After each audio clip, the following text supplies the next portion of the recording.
Hi there everyone, this is the 6.05 lesson called Legacies. The Reagan administration achieved many of its goals, but with mixed results. And in the waning years of the presidency, Reagan and his administration were mired in a complicated series of covert operations that became known as the Iran-Contra scandal. Reagan's vice president became his successor. George Herbert Walker Bush presided over the remarkable end to the Cold War. As the new millennium approached, Americans watched issues that had defined the second half of the 20th century dissolve and new issues arrive. Goals for this lesson: describe the major elements of the Iran-Contra scandal, trace the major events of the fall of European communism, and identify George H.W. Bush and his foreign policy challenges, including the Gulf War. And this is a picture of President George H.W. Bush. Lesson resources: grab your reading guide and or lesson answer key, and let's begin with page 913 through 921. Okay, 913, let's go and begin. The Iran-Contra scandal. For most of his time in office, Reagan remained extraordinarily popular, but in the waning years of his presidency, his administration was mired in a controversy that became known as the Iran-Contra scandal. The Lebanese terrorist group Hezbollah, emboldened after the 1983 bombings, abducted 7 American hostages over the next 2 years. Reagan had publicly declared the United States would not negotiate with terrorists, saying, "We make no concessions, we make no deals." But behind the scenes, his advisors did just that. In 1985, officials in Reagan's administration secretly sold anti-tank missiles to Iran, hoping the buyers would influence Hezbollah to release the American hostages. The strategy did not work. Although a few Americans were released over the next 2 years, more were kidnapped. To make matters worse, administration officials covertly funneled profits from the missile sales to the Contras, the Nicaraguan rebels fighting their nation's socialist regime. By this time, Congress had passed legislation outlawing any aid to the Contras. When the story broke in late 1986, Reagan denied that the arms sales had been made in exchange for hostages.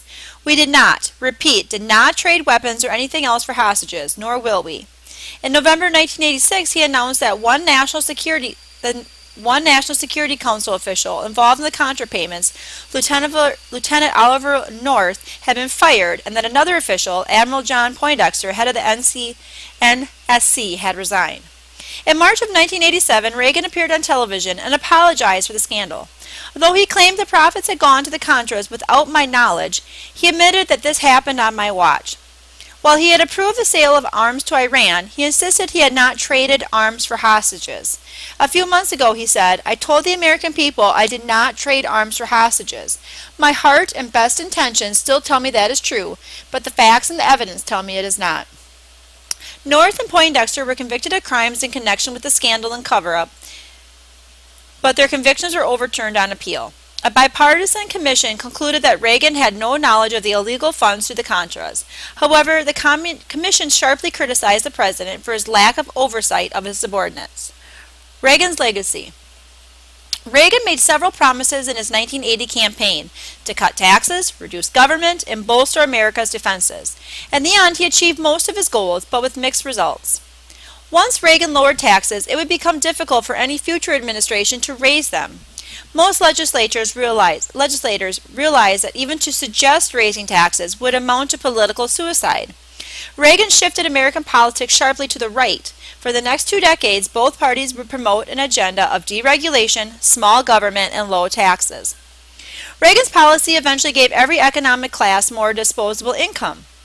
At the same time, the gap between the rich and the poor continued to widen. Of greatest concern, by the time Reagan left office, the federal deficit had reached an all-time high. Reagan's supporters argued that his tough rhetoric and military buildup pushed Gorbachev to reform the Soviet system and slow the arms race. Many Americans agreed with British Prime Minister Margaret Thatcher when she said, "Reagan won the Cold War without firing a shot." Reagan's relationship with Gorbachev eased tensions between the two superpowers and set the stage for dramatic changes to come. With Cold War tensions easing and the economy booming as he left office, Reagan had done much to restore the nation's confidence. The Bush presidency and a new world order. Riding high on Reagan's popularity and the booming economy, Vice President George H.W. Bush campaigned on an explicit promise: read my lips, no new taxes. He has expressed hope for a kinder, gentler America. Bush won the presidency in 1998 in a lopsided victory over Michael Dukakis, the Democratic governor of Massachusetts. Bush came to office with a distinguished record. The son of a senator, he earned the Distinguished Flying Cross as the youngest Navy pilot in World War II before graduating Pi Beta Kappa from Yale. He added to the family fortune as an oil man in Texas and then turned to politics, serving as a congressman, ambassador to the United Nations, head of the U.S. Liaison Office in China, and director of the CIA before Reagan tapped him as his running mate in 1980. Bush hoped to consolidate the successes of Reagan's domestic policy. Admitting that he lacked the vision thinking, he avoided pushing many new policy initiatives. He did work to improve America's public schools. He billed himself as the education president, but foreign affairs consumed most of his attention. Bush presided over one of the most spectacular international transformations in world history. Signs of unraveling. Okay.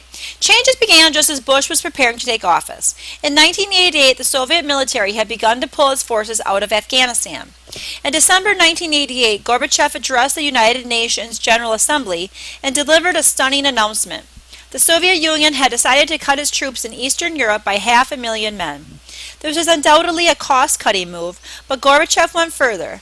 It is obvious, he said, that the force and the threat of force cannot be and should not be an instrument of foreign policy. Sounding very unlike past Soviet leaders, he affirmed that freedom of choice is a universal principle and it should know no exceptions. In his speech, Gorbachev all but granted the communist nations the right to choose their own governments. One by one, they tested him. First, Hungary rewrote its constitution to allow free elections. Bulgaria and Czechoslovakia quickly followed suit. In December 1989, the Romanians overthrew the corrupt communist regime headed by Nicolae Ceausescu.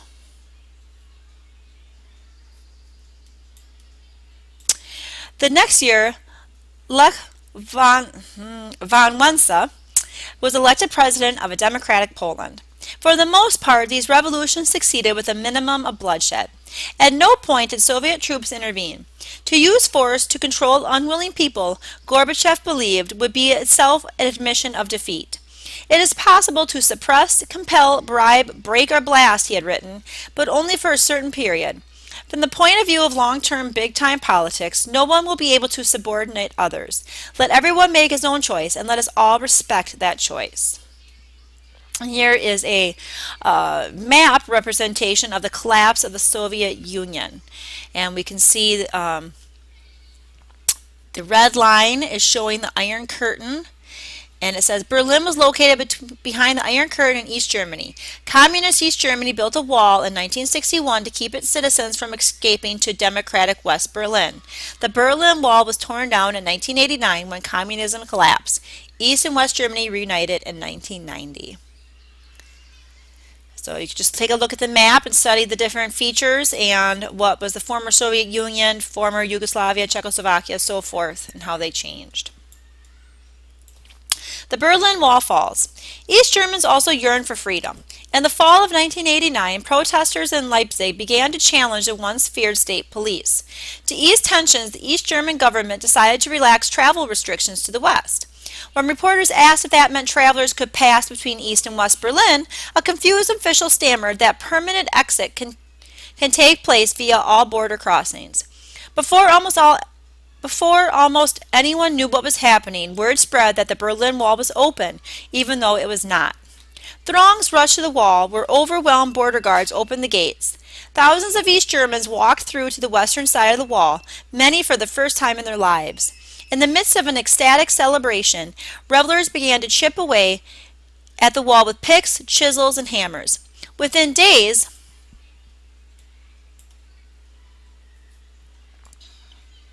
bulldozers began demolishing the hated symbol of Cold War oppression.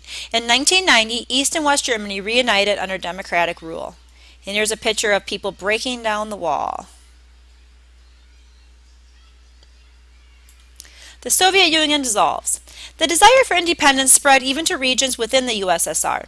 If the Germans and Eastern Europeans were allowed their freedoms, why not the individual republics of the Soviet Union? In early 1990, Estonia, Latvia, and Lithuania voted to become independent states, and the next year their independence was recognized by the Soviet Union and the world. The Soviet Empire was crumbling, and many blamed Gorbachev. In the summer of 1991, his political opponent staged a coup and placed him under house arrest. Although they released him after 3 days, the newly elected president of Russia, Boris Yeltsin, had already emerged as the dominant force in Soviet politics. Yeltsin soon abolished the nation's Communist Party, and he vowed to dissolve the USSR. Ukraine, Armenia, and Kazakhstan soon seceded from the Soviet Union. On December 25, 1991, Gorbachev signed the decree that officially abolished the USSR. An end has been put to the Cold War, the arms race, and the insane militarization of our country, which crippled our economy, distorted our thinking, and undermined our morals, he announced. The threat of a world war is no more. That was a pretty significant event in history, let me tell you, ladies and gentlemen. START cuts nuclear arsenals. President Bush continued Reagan's drive to slow the arms race.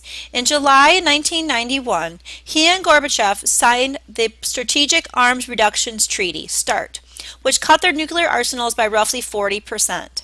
After the fall of the Soviet Union, Bush and the president of Russia, Boris Yeltsin, agreed to further reductions. START II, which they signed in January 1993, limited each side to no more than 3,500 warheads and called for the elimination of land-based missiles. These were breathtaking achievements for the two countries that just a decade or so earlier had seemed to be on the brink of a nuclear war. The Cold War was clearly over.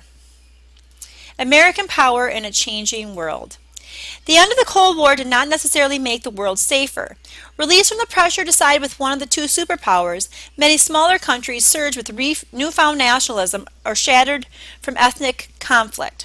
Unrest grew among the Muslim population in the Middle East and Africa. How would the United States, now the world's lone superpower, react? The fall of communism in Eastern Europe made residents of the People's Republic of China hope for their own freedom. In the spring of 1989, thousands of student protesters filled Tiananmen Square in Beijing. Across from Mao's portrait, they unveiled a plaster goddess of democracy modeled on the Statue of Liberty.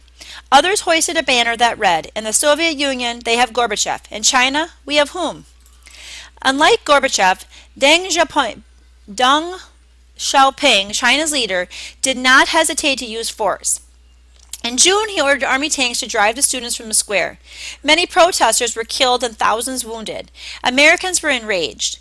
Bush, a former envoy to China, hoped to preserve America's relationship with the nation. He responded with light sanctions, but avoided confronting Dong, or taking action against his handling of the president. Bush did take action against another of Reagan's former allies. Manuel Noriega, the anti-communist dictator of Panama, had received military and economic aid from the Reagan administration in return for his support of the Contras. Corrupt and brutal, in 1989, Noriega canceled the presidential election. Later that year, his henchmen killed an American Marine lieutenant and assaulted 2 other U.S. citizens. 5 days before Christmas, to drive Noriega from power, Bush launched the largest American military action since Vietnam. Within weeks, American troops captured Noriega and brought him to the United States, where he was convicted of multiple charges, including drug trafficking, and sentenced to a long term in prison. And here is this very famous picture of the Tiananmen Square protest in China. There were tanks going through Tiananmen Square, trying to break up the student protesters, and this one lone person goes out and stands in front of the tanks. And just that whole symbolism of one person standing up to a great power and that being captured and spread across the world spoke volumes about the dissent and dislike of the communist policies of China. Okay, before I go on to the Persian Gulf War, though, I wanted to skip back to the American with Disabilities Act insert. All right, here it is on page 914. In 1990, President Bush signed into law the American with Disabilities Act. The act, modeled on earlier civil rights laws prohibiting discrimination on the basis of race or gender, outlawed employment discrimination against people with a wide range of disabilities, including various physical conditions, speech and hearing impairments, and learning disorders. It set guidelines and requirements providing access, for example, wheelchair ramps, to public buildings, workplaces, and transportation, such as